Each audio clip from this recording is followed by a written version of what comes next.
Yes, reka nongere mbasuhuze cyane kandi mbifurize ibihe byiza, nongeye kubifuriza igitondo cyiza ndetse igitondo cy'umugisha, nanababwira ngo icyumweru cyiza kabisa, ababyutse mujya mu materaniro, ababyutse mujya gusengera ahantu hagiye hatandukanye, reka amasengesho yanyu aze kugera kuri Nyagasani, ariko kandi nanabonereho mbahe ikaze irambuye cyane muri uyu mwanya w'amakuru, aho tugiye kugaruka kuri byinshi. Ni muri iki gitondo rero twinjiyemo cyo kuri iki cyumweru, itariki zikaba ari 2 z'ukwezi kwa munani, naho umwaka ukaba 2026. Reka twizere ko muramutse neza rero, twizere ko mwabonye Nyagasani afungura, kandi twizere ko Nyagasani akomeje kubagenda imbere mu byo muba murimo byose, mu nce zigiye zitandukanye zo hirya no hino ku isi.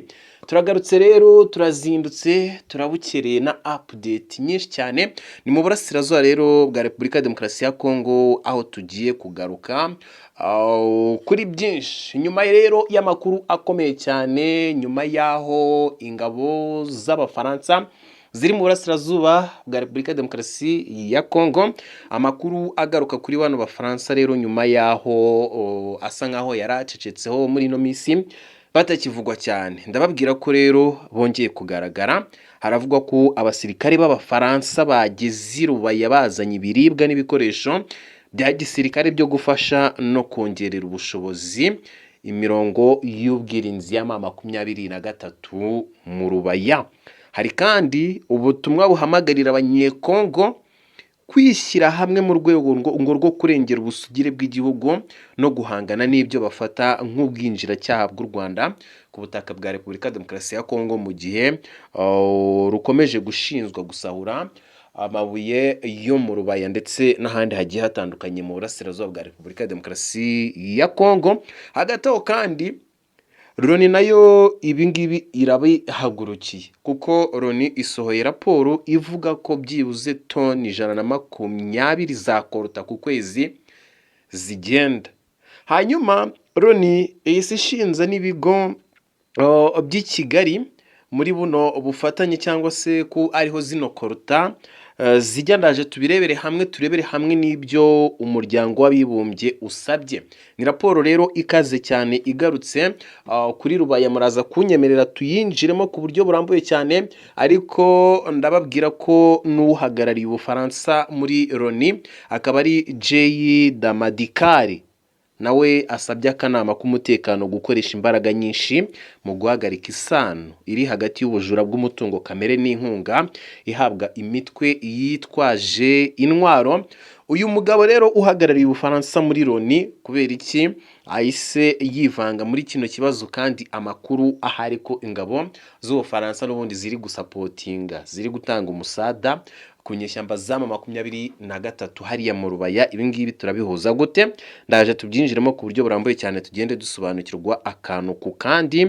Hanyuma gusa mbere y'uko tubigarukaho, reka twinjirane ku kibuga cy'imirwano. Ni breaking news, ngira ngo ducemo twihuse cyane ku kibuga cy'imirwano. Ni imirwano ikomeye yongeye kubura muri Rambi Katana, abaturage bagahunga. Biravuga ko n'inyeshyamba za M23 ngo zahunze ku bwinshi, ariko inkuru ibabaje biravuga ko muri ino mirwano hari umusivili wahasize ubuzima.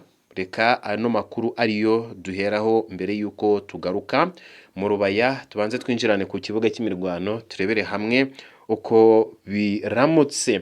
Ni mu ntara ya Kivu y'Amajyepfo rero tugiye kwinjirana, aho umutekano ukomeje kuba mubi mu bice bitandukanye, aho amakuru aturuka mu baturage avuga ko habaye imirwano ikomeye hagati y'abarwanyi b'Abazalendo n'ihuriro rya FC M23 mu gace ka Kirehe. Aka gace kakaba kari mu mudugudu wa Kaboshwa. Aha ni mu itsinda cyangwa se groupement ya Irambi Katana.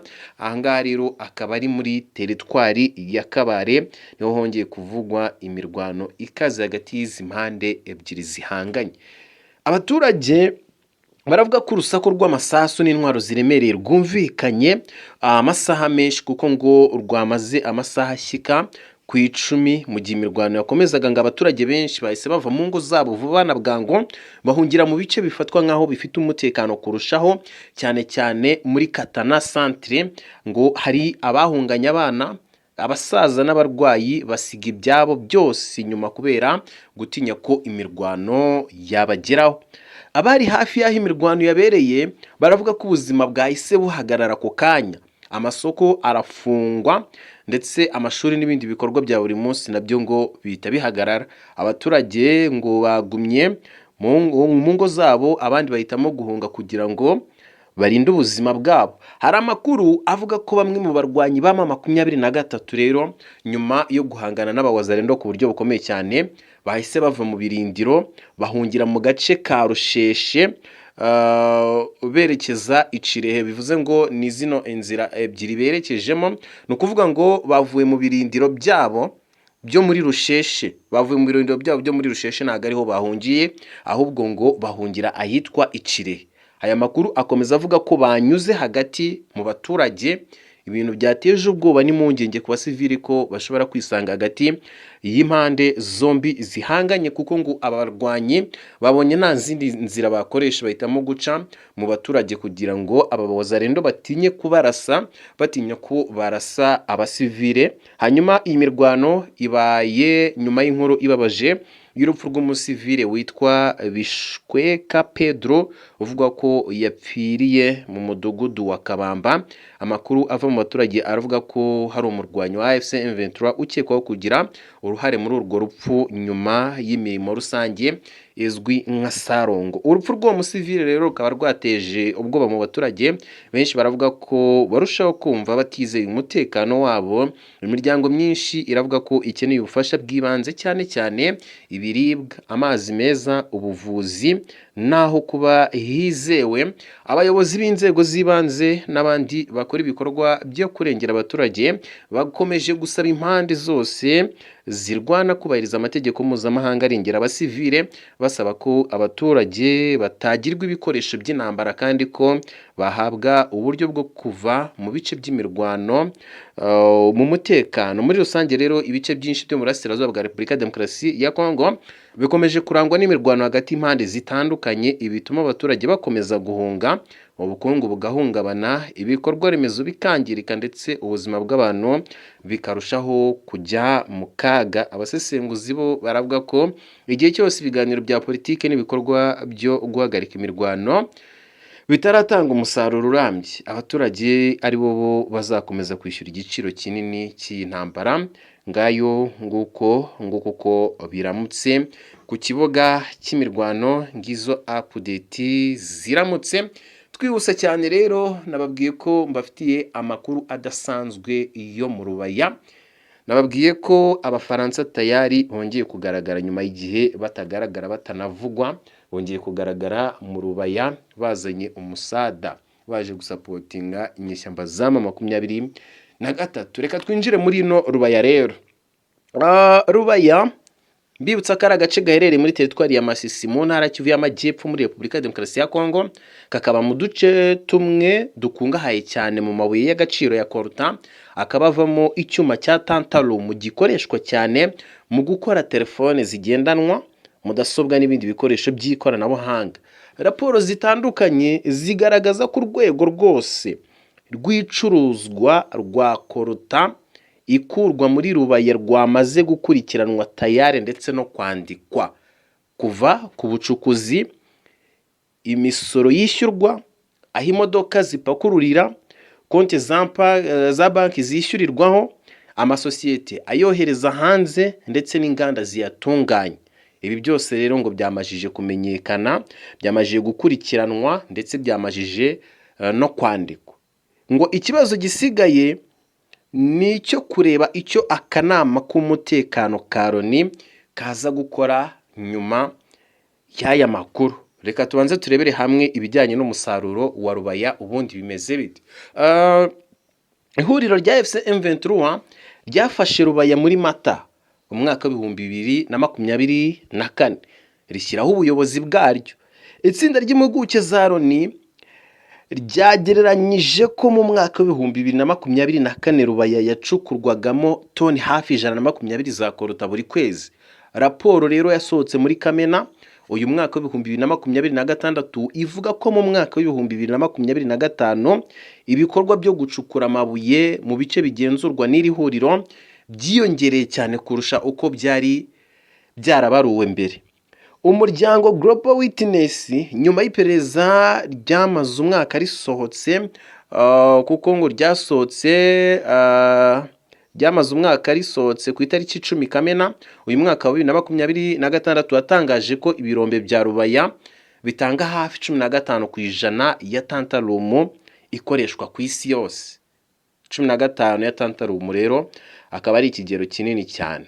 Uyu mubare ni munini. Hanyuma ku itariki 22 Nyakanga uyu mwaka wa 2026 mbere y'akanama k'umutekano ka Loni uhagarariye Ubufaransa yungirije muri Loni J Damadikari avuga ko 2023 ngo igenzura hagati ya 15 na 30% by'umusaruro wa koruta ku isi binyuze ku birombe bya Rubaya, kandi ngo amafaranga avuyemo akoreshwa mu gutera inkunga ubutegetsi bwayo butemewe binyuranyije n'ubusugire bwa Repubulika ya Demokarasi ya Kongo. Nguretse inyungu z'amafaranga, ubucukuzi bwa Rubaya buvugwaho no gushyira ubuzima bw'abacukuzi mu kaga. Ndaje ibingibi tubigarukeho, ariko nanone hano ikintu giteye confusion nukuntu Ubufaransa bubwira cyangwa se buburira Repubulika ya Demokarasi ya Kongo ngo gushyiraho ingamba zikarishye cyane, ndetse nanababwira ko uyu umugabo uhagarariye Ubufaransa nawe yabikomojeho kuri no tariki nababwiye ya 22 Nyakanga,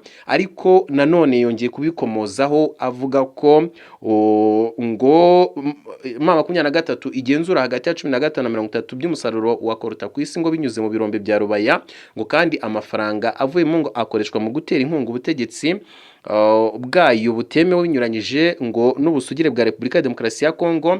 Bityo rero asaba ko 2023 ngo yashakirwa ingamba zikarishye cyane ikava muri runo Rubaya, mu gihe kandi n'ingabo z'Ubufaransa ziriyo. Ibi ngibi rero bigafatwa nko kwigiza nkana. Nani bo babwira ko nguretse inyungu z'amafaranga ubucukuzi bwa Rubaya buvugwaho no gushyira ubuzima bw'abacukuzi mu kaga.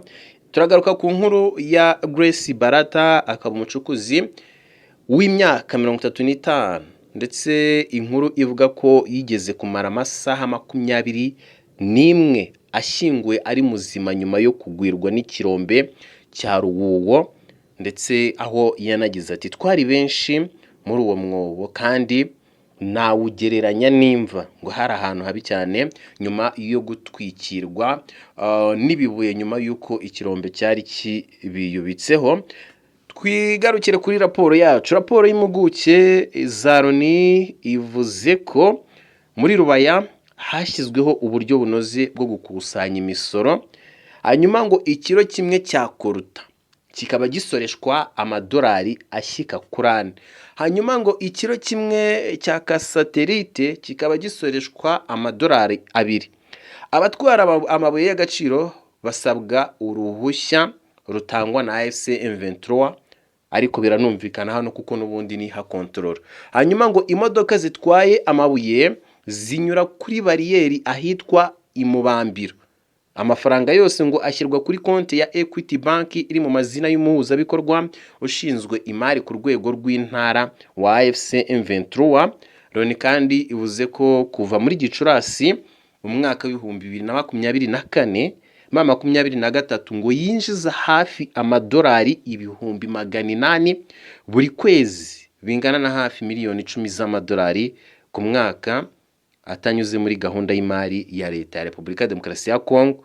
Kubera ko uburyo rero bwo gukusanya amafaranga ngo bufite konti ya banki n'ababushinzwe bazwi, raporo ivuze ko bishobora gutuma abafatanyabikorwa bafatirwa ibihano mpuzamahanga. Ku itariki 23 Gashyantare uyu mwaka, drone ya FRDC yarashe inyubako i Rubaya yari irimo abayobozi ba 23 Raporo y'umunyamabanga mukuru wa Loni yo ku itariki ya 19 Werurwe uyu mwaka 2026 ivuga ko icyo gitero cyahitanye umuvugizi wa gisirikare w'iri huriro. Ibi murabizi nta nubwo ari ngombwa kubigarukaho, ngo gusa nubwo byari bimeze bityo, raporo ivuga ko uburyo bwo gukusanya no gucunga amafaranga yakomeje gukora nta nkomyi, nubwo icyo gitero n'ubundi ngo cyaciye intege izi nyeshyamba za M23 ngo ariko ibikorwa n'ubundi byarakomeje. Muri ibyo byose rero Loni irasaba iki? Reka tubyinjiremo, ariko reka tubanze turebere hamwe ngo kuruta iva mu rubaya ubundi jyanwaye. Iyi ni raporo rero ikomeje kugenda igarukwaho nyuma ngo yo kuva mu gace ka Rubaya no kwambuka umupaka. Koruta ngo yakirwa n'amasosiyete afite icyicaro i Kigali mu Rwanda, akaba ariyo ayohereza ku masoko mpuzamahanga. Raporo y'impuguke za Loni ivuze amazina y'amasosiyete abiri ishingiye ku nyandiko ngo za gasutamo. Hari sosiyete ya mbere yitwa ngo Rani Mining Limited, ikaba ngo yarohereje hanze toni zirenga 84 za koruta yaturutse mu Rubaya. Hakazamo Kanza Mine Limited yohereje nibura ngo toni zirenga 70 za koruta mu mwaka wa 2025. Ngo ibigaragaza ko ubucukuzi bwa koruta iva mu Rubaya bwabaye ubucuruzi bunini kandi bufite inzira izwi. Imibare ngo y'ibyoherezwa hanze n'u Rwanda nayo iri mu byibanzweho n'impuguke za Loni. Mu mwaka umwe gusa ibyoherezwa hanze bya kasetirite byiyongereyeho 58% biva kuri toni 4,859 bigera kuri toni 7,700. Impuguke za Loni zivuga ko iri zamuka ridashobora gusobanurwa n'umusaruro uzwi w'amabuye acukurwa imbere mu Rwanda. Ku itariki 2 Mata uyu mwaka, itsinda ry'impuguke za Loni ryandikiye guverinoma y'u Rwanda risaba ibisobanuro kuri iyi mibare, ariko ngo kugeza iki gihe raporo yasohokeye na n'izisango nta gisubizo cyari cyatangwa. Umuryango mpuzamahanga wa Global Witness wakoze iperereza ryakurikiranye inzira za koruta inyuramo kuva Rubaya kugeza ku masoko mpuzamahanga. Iryo perereza ryagaragaje ko toni zirenga 2,000 za koruta ikomoka mu bice by'intambara zamaze kugurishwa. Ibyoherezwa hanze bya koruta y'u Rwanda byikubye inshuro zirenga 2 mu myaka 3 ishize. Amasosiyete 7 yonyine niyo agenzura hafi 85% by'iyo koruta yoherezwa hanze. Mu biganiro rero ngo bakoze n'abakora ubucukuzi bwa magendu, Global Witness yemeje ko nibura amasosiyete 5 muri ayo 7 agura koruta ikomoka muri Repubulika ya Demokarasi ya Kongo, nyuma ikoherezwa binyuze ku bandi bacuruzi ikajya mu nganda zitunganya amabuye zo mu Bushinwa na Kazakhstan. Hanyuma iyo koruta ngo iyo igeze muri izo nganda ihindurwamo icyuma cya tantarumu igakoreshwa mu gukora capacitors zigashyirwa mu matelefone, mudasobwa, imodoka zigezweho ndetse n'ibindi bikoresho by'ikoranabuhanga. Raporo ikavuga ko mu gihe ayo mabuye agezwa ku masoko mpuzamahanga, hari abana bo muri Kivu y'Amajyaruguru binjira mu mitwe yitwaje intwaro kugira ngo babone amafaranga yo kwishyura amashuri. Ngo kunanirwa rero kw'inzego zigenzura ubucuruzi bw'amabuye, Global Witness yanenze uburyo bwashyizweho bwo gukurikirana inkomoko y'amabuye y'agaciro, ndetse inatangaza ko gahunda ya ITSCI ikoreshwa n'amasosiyete menshi mpuzamahanga kugira ngo yemeze ko amabuye bagura aturuka mu ntambara, ngo yakoreshejwe mu guhisha inkomoko nyayo ya koruta yinjijwe mu bucuruzi bwa magendu. Uyu muryango uvuga kandi ko igenzura ryakozwe na Responsible Minerals Initiative ritashoboye gutahura iyo koruta mu nganda ziyitunganya. Kubera iyo mpamvu hari impungenge ko ayo mabuye ashobora kuba yarageze mu nganda zikora ibicuruzwa by'ibigo bikomeye ku isi bitabizi. Hanyuma icyo Loni isaba, muri Nyakanga uyu mwaka wa 2026, akanama k'umutekano ka Loni kafatiye ibihano abantu n'imiryango 8 ifitanye isano n'imitwe yitwaje intwaro ihungabanya umutekano mu burasirazuba bwa Repubulika ya Demokarasi ya Kongo, harimo M23, hakabamo FDLR, hakabamo ADF n'indi mitwe yitwaje intwaro, ariko Ubufaransa buvuga ko ngo ibyo bidahagije. Nanone kandi Ubufaransa ubwo buragarutse, uhagarariye Ubufaransa muri Loni J Damadekiri yasabye akanama k'umutekano gukoresha imbaraga nyinshi mu guhagarika isano iri hagati y'ubujura bw'umutungo kamere n'inkunga ihabwa imitwe yitwaje intwaro. Hano Ubufaransa bwirengagiza uruhare rwabwo. Ubufaransa rero bunasaba ngo ko ibigo byigenga bikora ubucuruzi bw'amabuye byabazwa uruhare rwabyo muri iki kibazo. Nubwo hari ibihano byafashwe, raporo igaragaza ko hari byinshi bitarakorwaho, ndetse ngo nta n'ibihano byihariye byafatiwe amasosiyete yohereza hanze koruta yavuzwe n'impuguke za Loni na Global Witness. Ngo nta gahunda ya traceability yahagaritswe nubwo hari ibimenyetso by'uko yakoreshejwe mu guhisha inkomoko y'amabuye. Guverinoma y'u Rwanda ntiyari yasubiza ibaruwa y'impuguke za Loni yo ku itariki 2 Mata uyu mwaka w'ibihumbi 2026. Ku ruhande rwa Repubulika ya Demokarasi ya Kongo, kuva Rubaya ifashwe muri Mata uyu mwaka 2024, nta rwego rwa leta ya Repubulika ya Demokarasi ya Kongo rwigeze rutangaza ingano nyayo y'amabuye yoherejwe hanze ava mu Rubaya. Umusoro leta yahombye kubera kutagenzura icyo kirombe, agaciro k'umutungo igihugu cyatakaje. Mu yandi magambo, leta ya Repubulika ya Demokarasi ya Kongo yemera ko yatakaje ububasha bwo kugenzura Rubaya, ariko kugeza ubu ntiratangaza imibare yerekana neza igihombo igihugu cyagize kubera icyo kibazo. Akaba ari naha dushoreje amakuru yacu. Nshimira buri umwe wese wabanye natwe, mbabwira ngo andi makuru nakagaruka tuze kongera kwibanira hagati y'isaha 4 n'isaha 6 turebera hamwe izindi update ziza kuba zigezweho. Ariko reka mbanze mbibutse ko twafunguye urubuga rwa WhatsApp tujya tunyuzamo amafoto ndetse n'amavideo. Akaba ari amafoto n'amavideo aba yaturutse ku rugamba mu burasirazuba bwa Repubulika ya Demokarasi ya Kongo. Kwinjiramo nta konti rero, uragenda hari hasi muri comment mu gice cya commentaire urebemo link na pininzemo, uragenda uyikandeho, urahita winjira muri group yacu ku buryo bworoshye cyane. Hanyuma uzajya ubasha kubona amafoto ndetse n'amavideo, ubashe kubona ukuri kuzuye kuba bigenda bivuga ndetse binatangazwa, ubashe kubona ukuri kuzuye kubiba byabaye. Ngayo nguko rero, mukomeze kugira ibihe byiza, mukomeze kugira icyumweru cyiza.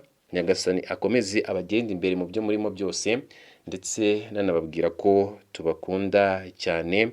Imana ikomeze ibarinde. Nakagaruka.